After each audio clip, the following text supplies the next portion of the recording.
intermediaries. A new scheme, Prime Minister's Development Initiative for the Northeast, will be implemented through the Northeastern Council. It will fund infrastructure in the spirit of PM Gati Shakti and social development projects based on felt needs of the Northeast. This will enable livelihood activities for youth and women, filling the gaps in various sectors. It will not be a substitute for existing central or state schemes. While the central ministries may also post their candidate projects, priority will be given to those posted by the states. An initial allocation of 1,500 crores of rupees will be made, and the initial list of projects is given in Annexure 1 of my speech. Our vision to improve the quality of life of citizens in the most backward districts of the country through Aspirational Districts program has been translated into reality in a very short span of time. 95% of those 112 districts have made significant progress in key sectors such as health, nutrition, financial inclusion, and basic infrastructure. They have surpassed even some of the state average values.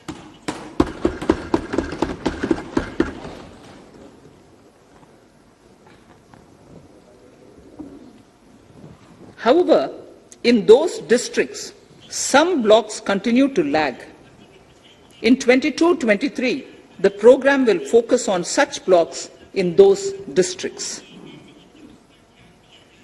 Border villages with sparse population, limited connectivity, and infrastructure often get left out from the development gains. Such villages on the northern border will be covered under a new Vibrant Villages program. The activities will include construction of village infrastructure, housing, tourist centers, road connectivity, provisioning of decentralized renewable energy, direct-to-home access for Doordarshan and educational channels, and support for their livelihood generation. Additional funding for these activities will be provided. Existing schemes will be converged. We will define their outcomes and monitor them on a constant basis. In 2022, 100% of 1.5 lakh post offices will come on the core banking system, enabling financial inclusion and access to accounts through net banking, mobile banking, ATMs, and also provide online transfer of funds between post office accounts and bank accounts. This will be helpful, especially for farmers and senior citizens in rural areas, enabling interoperability and financial inclusion. Honorable Speaker, sir, in recent years, digital banking, digital payments, and fintech innovations have grown at a rapid pace in the country. Government is continuously encouraging these sectors to ensure that the benefits of digital banking reach every nook and corner of the country in a consumer-friendly manner. Taking forward this agenda and to mark 75 years of our independence, it is proposed to set up 75 digital banking units in 75 districts of the country by scheduled commercial banks. The financial support for digital payment ecosystem announced in the previous budget will continue in 22-23 as well. This will encourage further adoption of digital payments. There will also be a focus to promote use of payment platforms that are economical and user-friendly. Sir, I move to the next priority. In recent years, Over 25,000 compliances were reduced and nearly 1,500 union laws were repealed. This is the result of our government's strong commitment for minimum government and maximum governance. 1,486 union laws were repealed. Our trust in the public and ease of doing business is what is highlighted here, sir. For the Amrit Kal, the next phase of ease of doing business 2.0 and ease of living will be launched. In our endeavor to improve productive efficiency of capital and human resources, we will follow the idea of trust-based governance. The new phase will be guided by an active involvement of the states, digitization of manual processes and interventions, integration of the central and state level systems through IT bridges, a single point access for all citizen-centric services, and standardization and removal of overlapping compliances.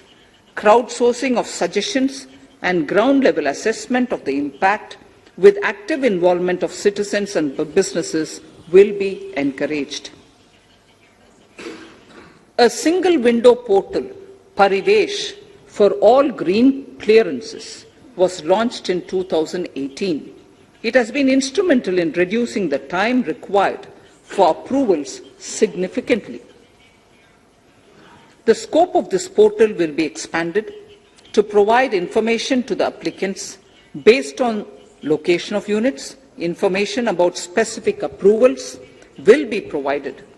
It will enable application for all 4 approvals through a single form and tracking of the process through Centralized Processing Center Green, CPC Green. E-passports. The issuance of e-passports using embedded chip and futuristic technology will be rolled out in 22-23 to enhance the convenience for the citizens in their overseas travel. By the time of India at 100, nearly half our population is likely to be living in urban areas. To prepare for this, orderly urban development is of critical importance. This will help realize the country's economic potential, including livelihood opportunities for the demographic dividend. For this, on the one hand, we need to nurture the megacities and their hinterlands to become current centers of economic growth. On the other, we need to facilitate Tier 2 and Tier 3 cities to take on the mantle in the future. This would require us to reimagine our cities into centers of sustainable living with opportunities for all, including women and our youth. For this to happen, urban planning cannot continue with a business as usual approach.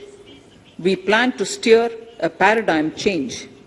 A high-level committee of reputed urban planners, urban economists, and institutions will be formed to make recommendations on urban sector policies, capacity building, planning, implementation, and governance.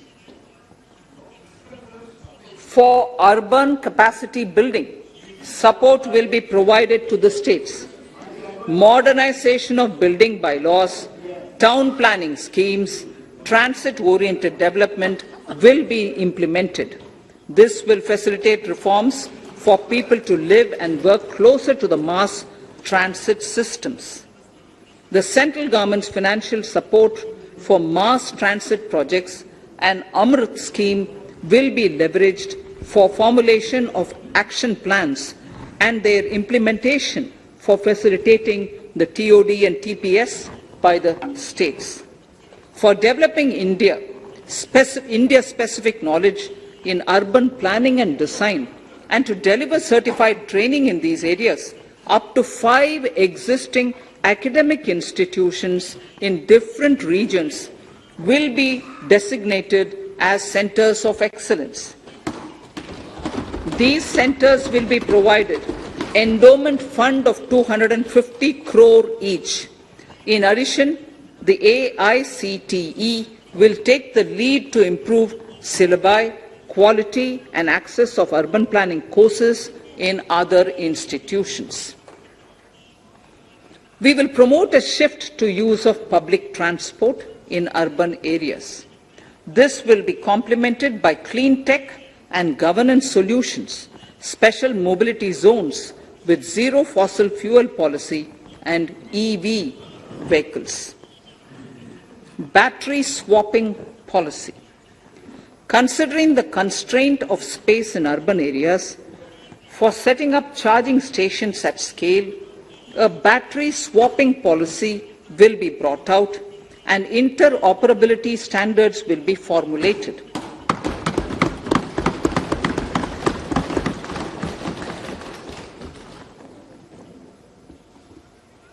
The private sector will be encouraged to develop sustainable and innovative business models for battery or energy as a service.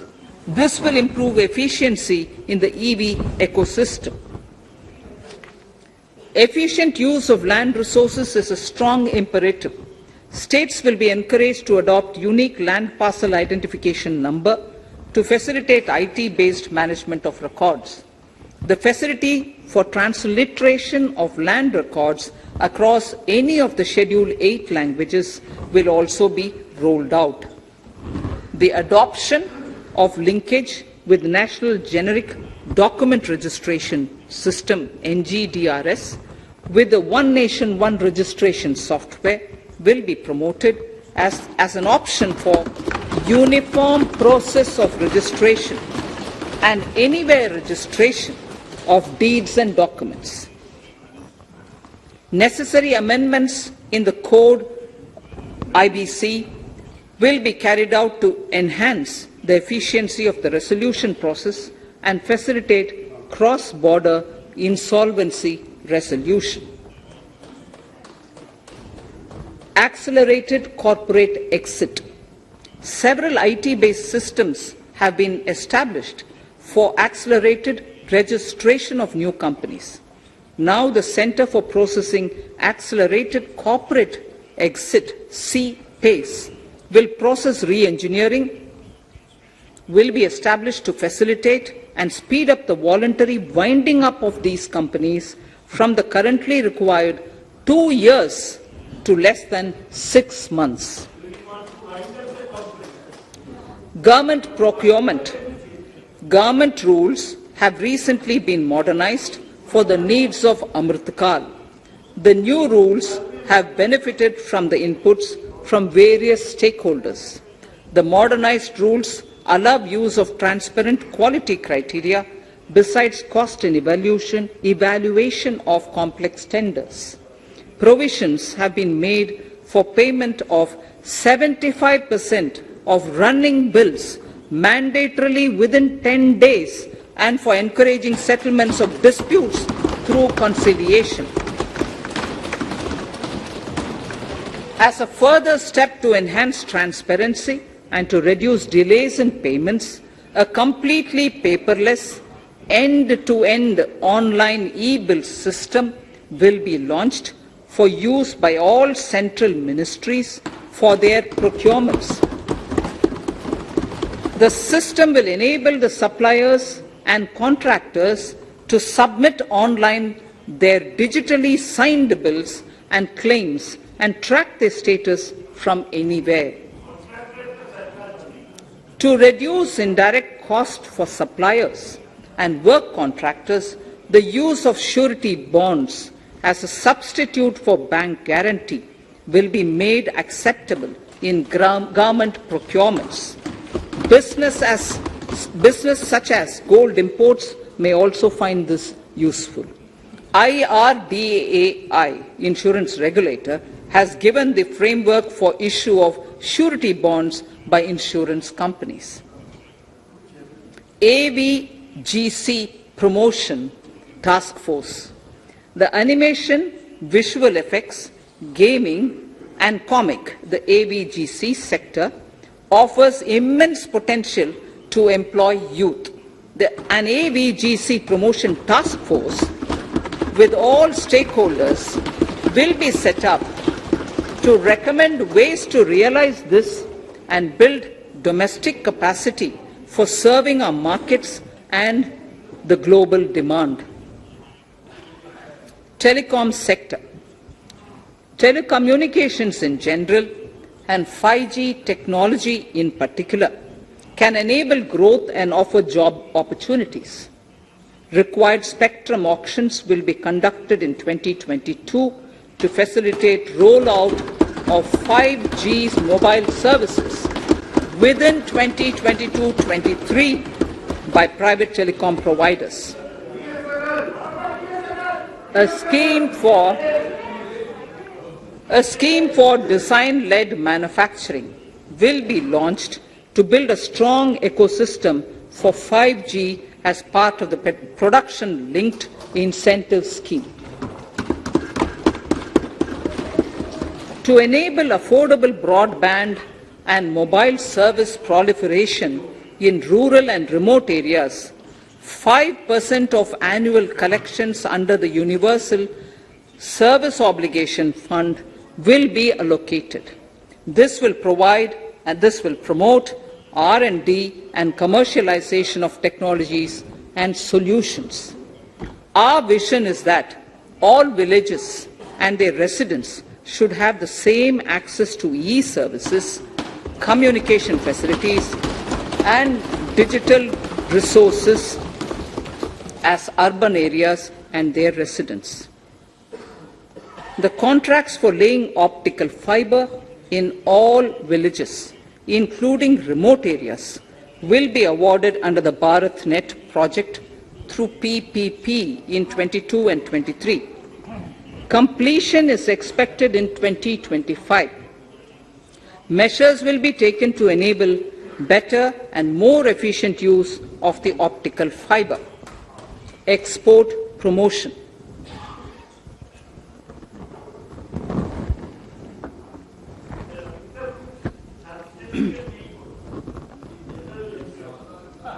The Special Economic Zones Act will be replaced with a new legislation that will enable the states to become partners in development of enterprise and service hubs. This will cover all large existing and new industrial enclaves to optimally utilize available infrastructure and enhance competitiveness of exports. Atmanirbharta in defense. Our government is committed to reducing imports and promoting Atmanirbharta in equipment for the armed forces. 68% of the capital procurement budget will be earmarked for domestic industry in 22-23, up from 58% in 21-22. Defense R&D will be opened up for industry, startups and academia, with 25% of defense R&D budget earmarked.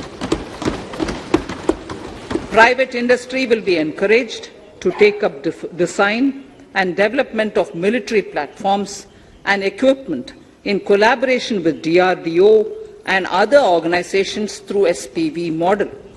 An independent nodal umbrella body will be set up for meeting wide-ranging testing and certification requirements. Artificial intelligence, geospatial systems and drones, semiconductor and its ecosystem, space economy, genomics and pharmaceuticals, green energy and clean mobility systems have immense potential to assist sustainable development at scale and modernize the country. They provide employment opportunities for our youth and make Indian industry more efficient and competitive. Supportive policies, light touch regulations, facilitative actions to build domestic capacities and promotion of research and development will guide the government's approach. For R&D in the sunrise opportunities, in addition to efforts of collaboration among academia, industry and public institutions, government contribution will be provided. Energy transition and climate change. The risks of climate change are the strongest negative externalities that affect India and other countries. As Honourable Prime Minister said at the COP26 summit in Glasgow last November, and I quote, "What is needed today is mindful and deliberate utilization instead of mindless, destructive consumption," unquote. The low-carbon development strategy, as enunciated in the Panchamrit that he announced is an important reflection of our government's strong commitment towards sustainable development. The strategy opens up huge employment opportunities and will take the country on a sustainable development path. This budget proposes several near-term and long-term actions accordingly. Solar power. To facilitate domestic manufacturing for the ambitious goal of 280 gigawatts of installed solar capacity by 2030, an additional allocation of 19,500 crores for PLI, production-linked incentive, for manufacturing of high-efficiency modules with priority to fully integrate manufacturing units from polysilicon to solar PV modules will be made.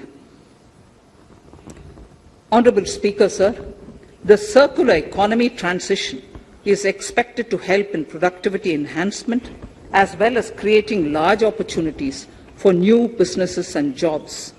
The action plans for 10 sectors such as electronic waste, end-of-life vehicles, used oil waste, toxic and hazardous industrial waste are already ready.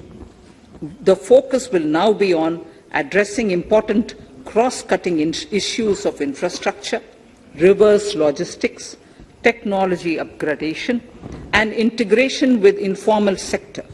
This will be supported by active public policies covering regulations, extended producers' responsibilities, framework, and innovation facilities. 5 to 7% biomass pellets will be co-fired in thermal power plants, resulting in carbon dioxide savings of 38 MMT annually. This will also provide extra income to farmers and job opportunities to locals and help avoid stubble burning in agricultural fields.